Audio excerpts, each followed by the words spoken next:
What I notice out in the marketplace, and I've seen this for a long time, but particularly this year, is a lot of people are trying to figure out what's true for me is the question. So, what's true for me? So, they're an entrepreneur, they're a coach or a service provider, and they're running around following the conventional wisdom playbooks.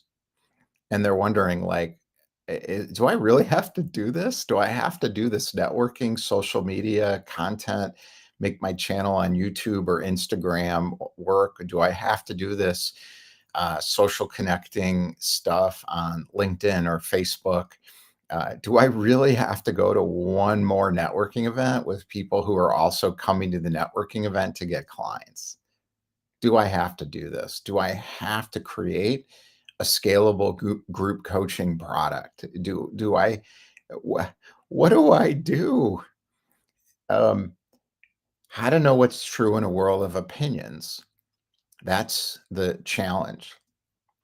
And the real world revealed is your work, and that's my work. And knowing what that is the work.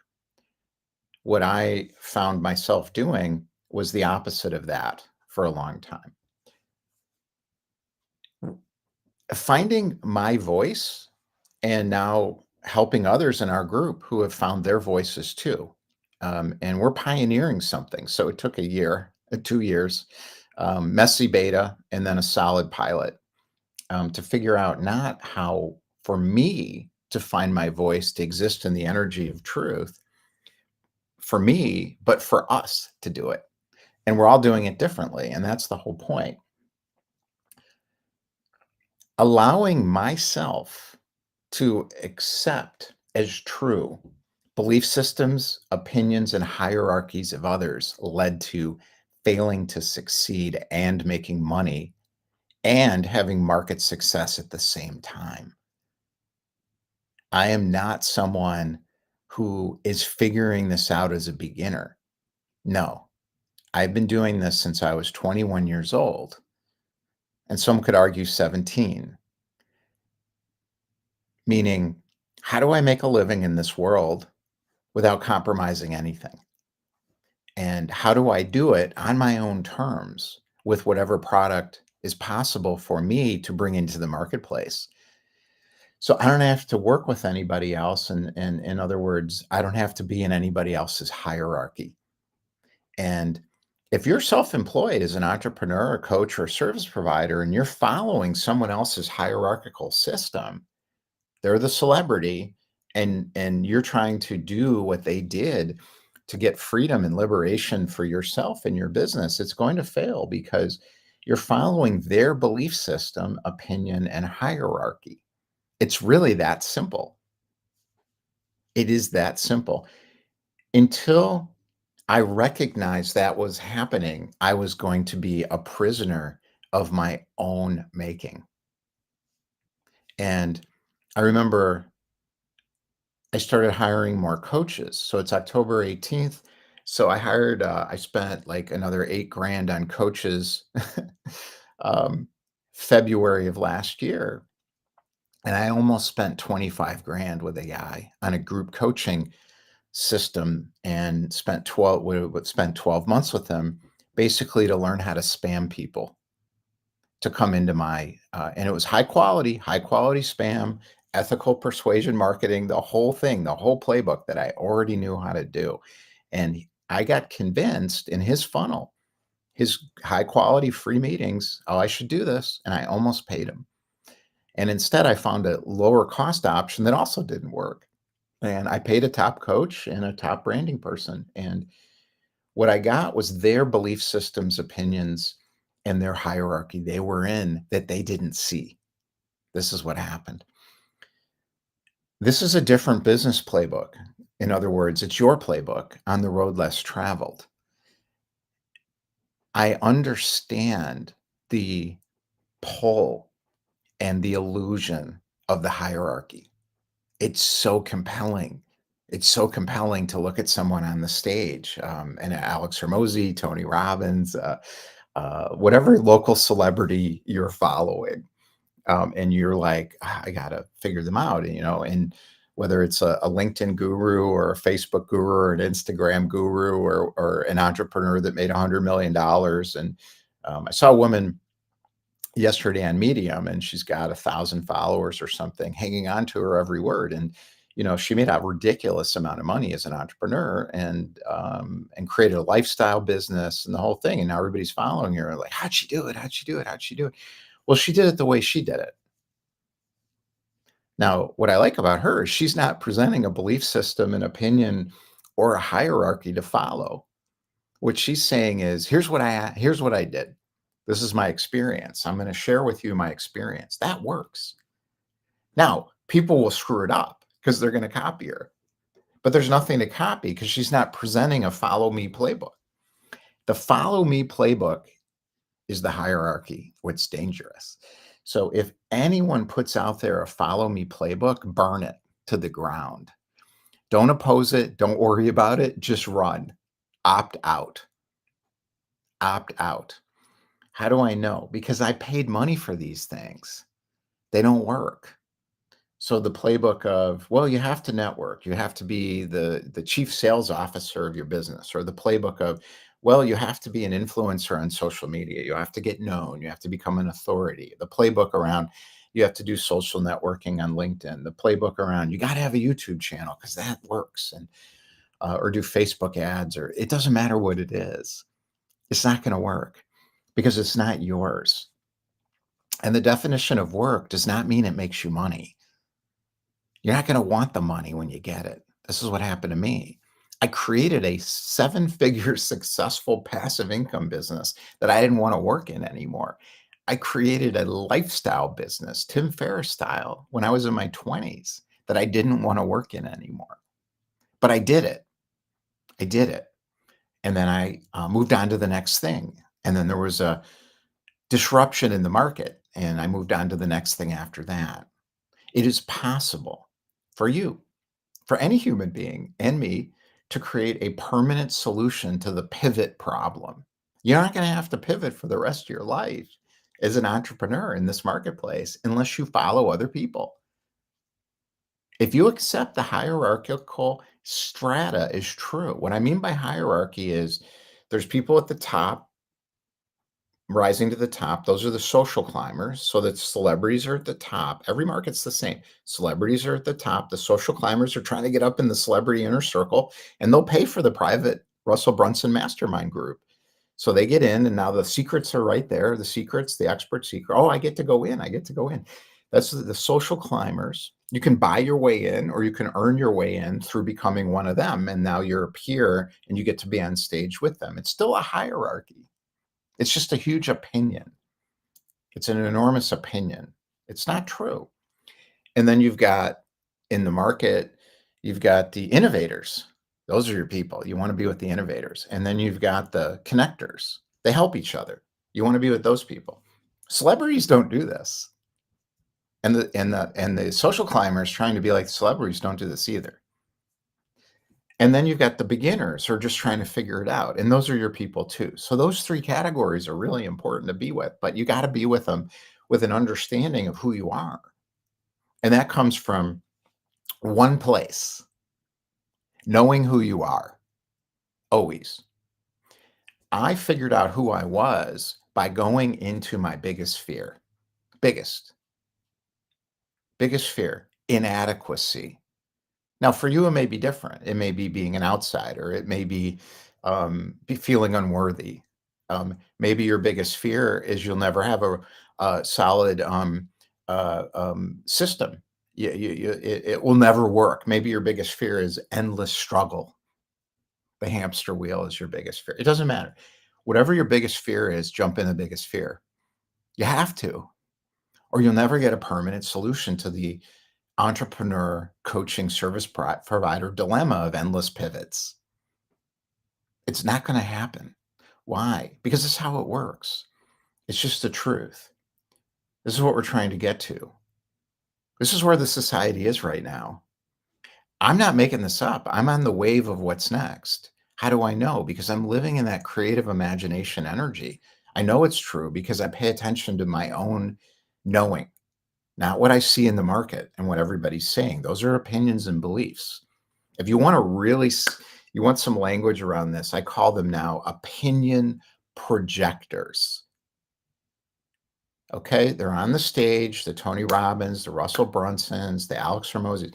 They're opinion projectors. They're celebrities. They're on the stage.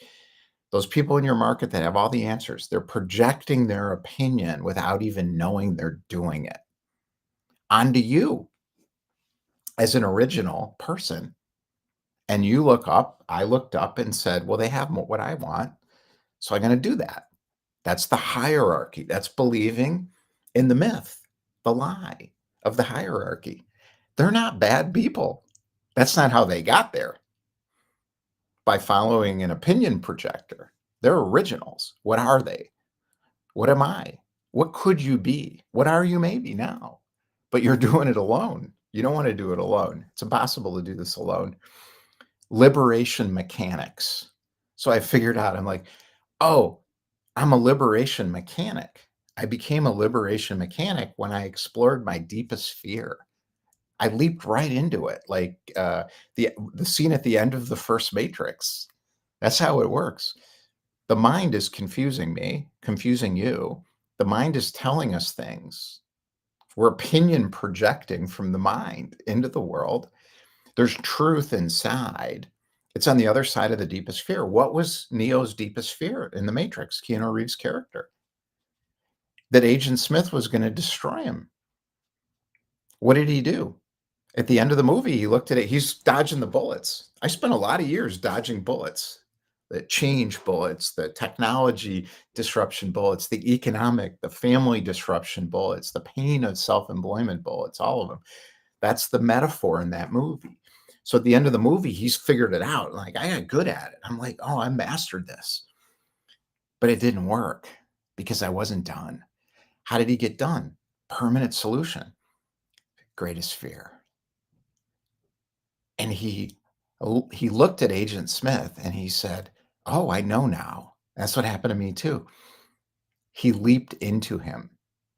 He confronted the demon inside, represented by Agent Smith, which was a creation of his mind, and believing in things that aren't true, which is that Agent Smith can hurt him. Then you become invincible when that happens. That doesn't mean you're enlightened or life is woke and perfect. It doesn't mean that at all. It doesn't mean the money flows in the bank because you manifested it or some ridiculous idea like that. What it means is now you're free, liberation. So my product now comes from inside me, in vision, in imagination, with connected action, and dealing with impact through lowering my own parking brakes, my own projections, taking them back and saying, I'm the only one who's responsible for me. And the only thing that's true is what I see. Everything else is just a belief from the society, and I can take it or leave it. Now, if I take it, I feel terrible. If I leave it, I feel great. That's not easy. That is the road less traveled. That is a different business playbook. We are entering the world, I am absolutely convinced of this, where that is going to democratize. That used to be the province of the Steve Jobs of the world, the Oprahs, the Walt Disneys, the Gandhis. That was the province of the Nelson Mandelas and the Martin Luther King Jr.'s. They all did it the same way. Inner directed life. Maya Angelou. I know why the caged bird sings. I know why the caged bird sings, because you can't put me in a cage because I'm free. I'm free. Viktor Frankl, Man's Search for Meaning, same thing. They put him in a concentration camp and he didn't believe the rules of the camp. Everyone else in that camp believed there was something wrong with them. He didn't. He kept purpose and meaning because he was connected to his inner experience. They couldn't take it away from him, no matter what they did to him. Everyone in the world has the capacity for this unlimited potentiality to realize itself in the world in the form of some inner directed purpose, which turns in for us a product that makes a ton of money if that's what you want. If not, it won't. It's up to you. Maybe you don't want the money. Maybe you just want 5 clients every year, and that's enough, and not have to work that much. You'll get it. It is impossible for that not to happen if you follow these principles, like all these so-called special people have done. They're not special and they know it and they say it. Listen carefully to what they say. Listen to Warren Buffett and Charlie Munger. You can listen to Mark Zuckerberg and Jeff Bezos if you want. I don't. They don't know what they're doing. You can listen to Elon Musk. He's trying to put his name on Mars. They used to know when they were doing it, when they were entrepreneurs living in that vision, trusting their own inner knowing. And then they became opinion projectors. You don't have to. It's up to you. You can be either way. Now, for some people, it's a transition because these aren't fixed states. Nobody is born with this being something's wrong with me thing. It's an illusion. There's nothing wrong with anybody. It's a perceptual issue. How do I know what's true about myself and who I am? You jump right into the fear. That's what they did too. But then when they got successful, they think they did it. They didn't do it. And they lost humility because it's not about me. It's about the creative energy and allowing it to come through me in a form of an art project. That's how this works. I am not making that up. I couldn't make that up. I'm doing it. In other words, I've done it and I'm doing it every day, all day long, living in that intelligence and that creative energy. And you can too. Any human being can do this, but you have to make a decision to do it. Consider becoming Uncola to Coca-Cola. Your industry has celebrities. We all know them. You know them. Every industry, those people that everyone's trying to be like, they speak and the notebooks come out. Throw away the notebook and stop listening to them. Start listening to yourself. I'm not saying don't pay attention to them. You want to pay close attention because what they're talking about is the conventional wisdom that is the Coca-Cola that you're going to take down.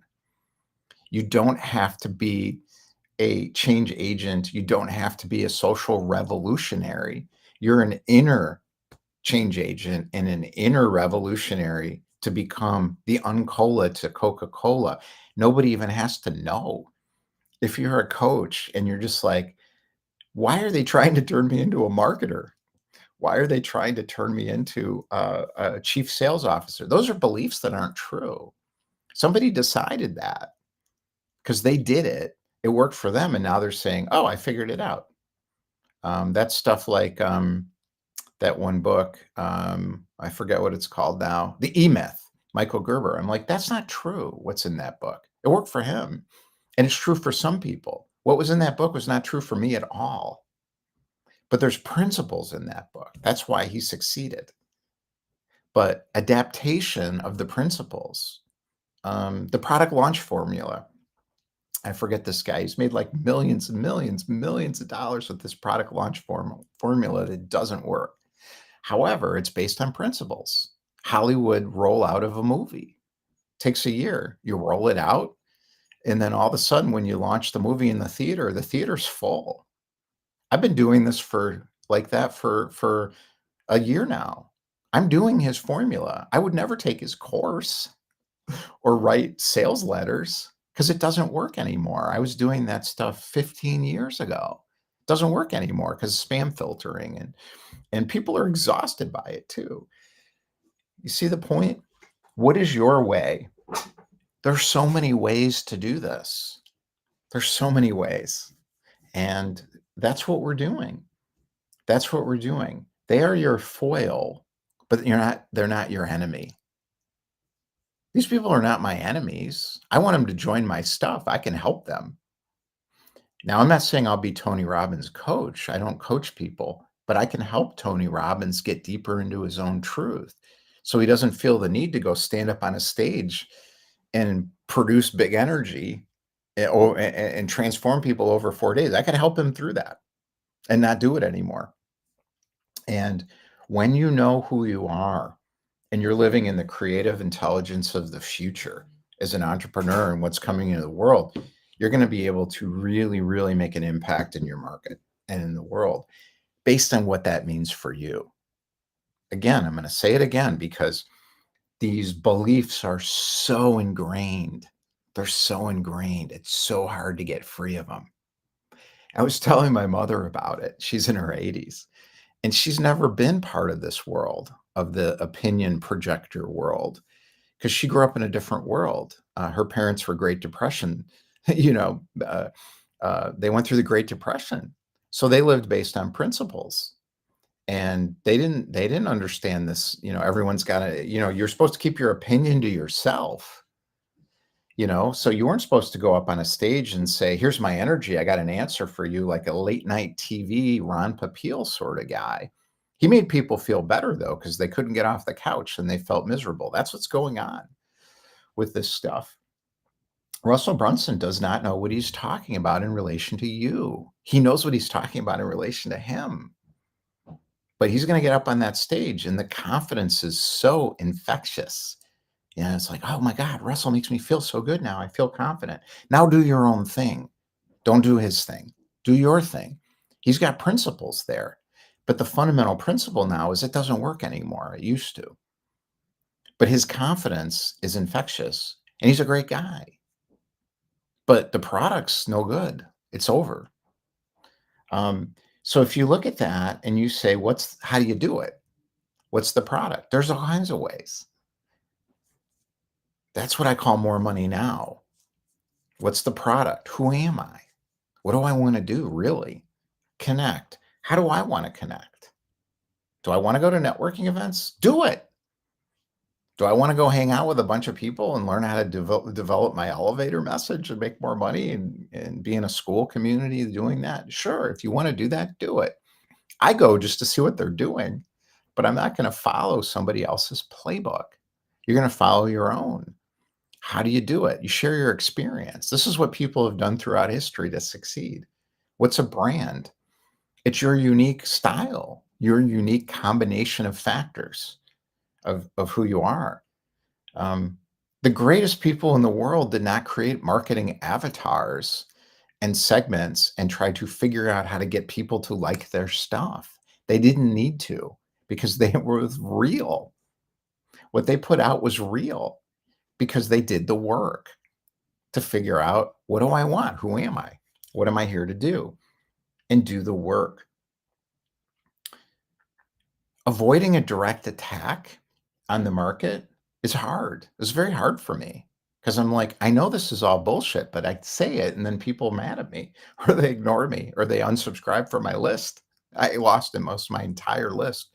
And a lot of people for a long time, they wouldn't even take meetings with me, but I made it clear where I stood. And that's the start. So build it in public is sometimes messy. And I did that this way. If you look back at my stuff, I've got years of content out there. And some of it's like, what is he talking about? Well, I knew what I was talking about, but I couldn't make it understandable for a long time. Now I can. Why? Because I have a group. We did it together. The Entrepreneur Experience Campus is built together. I didn't do it myself. I couldn't have done it myself. That's an old way of doing things. Do it myself is an old way of doing things. It's a myth too. Most of these really successful people had a group. They had people around them. Steve Jobs did not build that damn computer, but he knew what it looked like before it was built. He didn't know exactly what it looked like, but without Wozniak and Johnny Ives, none of that stuff would have happened. And a lot of other people we've never heard of that worked in those companies for him. Ignore the industry conventions. Stay hyper aware of market politics. Pay attention to the celebrities. Know what they're launching. Know what they're doing. Understand that it's not real. Read it and say, is this real? And if it doesn't feel right, Tony Robbins launched this thing in New York and he's filling it up. 90% sold out, according to the marketing on Facebook. 4 days to do a cellular transformation. I've done a cellular transformation. I started in 2011. And that's after doing Secrets of the Temple martial arts stuff, water method, Tai Chi, my late 20s. You know how hard it is to do a cellular level transformation? I've done shadow work for years, years. And you're going to do that in 4 days in an auditorium with 1,000 of your best friends with some big guy on stage giving you all his energy? If you believe that, do it and see what happens on Monday when you get home. So, what's real? What's real? It's what you know is real. How do you know if something's real in a world where everyone has an opinion? How do you know this isn't my opinion? It's not. I'm telling you my truth, what I know is true. How do you know it's real? Resonance. It's a principle. It resonates. It's a musical note around calibration of instruments and connection. Calibration is when things come together with resonance. And all of a sudden, the instruments know, oh, that's real for me. If you think what I'm saying is real, it's real for you. If you don't, you think I have an opinion and I'm an opinion projector, and I'm not, because I don't share my opinions because I don't have any. I release myself from my opinions because I've examined them over years, one at a time, one at a time, one at a time. And I ask myself, is that true? Why do I think that? Where did that come from? That took years. I'm not asking anybody to do that. You don't want to do that unless you do. And that's rare. Most people don't want to do that, but you don't have to. Get closer to who you are, and that's enough. These are little shifts that are huge, huge. How do you know? How do you know why the caged bird sings? How do you know? You've got to know. You can't do this in your mind. The opinion projector thinking is the mind's projecting out all this complexity and saying, here's how I did it. They're drawing conclusions that aren't true for you. They're true for them, but now they're confused because they're projecting the contents of their mind, confusion, out into the world and saying, that's real, that's real, that's real. And they believe it's real and it's not. How do you know? Because the caged bird sings. It does. And you don't even know it. And when I got to the point where I thought, I put myself in the cage of the human condition and I'm singing in the cage of being human. That's liberation. Liberation from what? Beliefs and opinions. That's the answer. To get to truth means I don't have the answer for you. You have the answer for you. How do you know what's true in a world where everyone has an opinion? You got to pay attention to yourself. You can't do that running around busy with productivity systems and efficiency systems and processing systems and going fast. You can't. You've got to slow down and pay attention to yourself. You can't do that scrolling through social media feeds. None of that stuff's bad. I go fast. I do a lot in a day. I do more in a day than some people do in a year. But that's not the point. The point is, there was a 6-month period, 8-month period where I drove around in my car for 4 hours and thought. That's what I did. Warren Buffett talks about that. Everyone quotes these things, but they don't do them. You don't know until you do it. When I started doing those things, Naval Ravikant, back in 2020, or I think it was 2021, I think 2020, or he said, I heard him on a podcast, Eric Jorgensen's podcast, and he said, sit in a chair for an hour and watch yourself think. I was like, oh, I did it. It worked. I did it. How long? 4 years, 5 years. Now it's my life. It's my life. I watch myself think all the time. That's all I do. Awareness on self deepens when you do it consistently. You don't have to work at it. You just do it. Working is forcing. If you define work as noticing, well, that's work then, because that's what it really is, noticing. You don't have to do some complicated meditation practice. For some people, that's the opposite of what's going to work, because you're forcing yourself to do something, to become something. It's the opposite of how this actually works.